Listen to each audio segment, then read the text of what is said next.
L'inclusion du renminbi dans les DTS est une bonne nouvelle pour les exportateurs chinois, car il devrait augmenter l'utilisation du yuan comme monnaie de règlement, ce qui va donc diminuer les risques des exportateurs.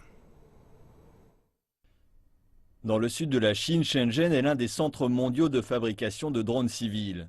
Astar Technology est un fabricant de drones qui réalise l'essentiel de son chiffre d'affaires à l'export. Mais sa marge bénéficiaire est parfois grignotée par les variations de taux de change. Prenons ce drone par exemple. Notre marge brute est d'environ 12 points et nous devons le livrer sous 45 jours. Si le yuan augmente contre le dollar de 5 points durant cette période, nous perdons 5 points de profit. Cela signifie zéro bénéfice net pour notre société. La Chine est actuellement le premier pays au monde en termes de commerce international, mais la plupart de ses transactions sont libellées en dollars. La marge des exportateurs chinois est mince et la fluctuation des taux de change s'y répercute directement. C'est pourquoi la plupart des entreprises de Shenzhen sont ravies de l'inclusion du renminbi dans le panier de devises du FMI.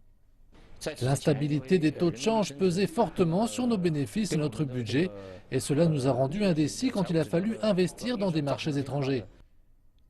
Et d'ajouter que l'inclusion du yuan permettra de réduire les risques à l'export et facilitera les investissements à l'étranger. Par contre, cela une fois seulement que le renminbi sera utilisé à une plus grande échelle dans les transactions internationales.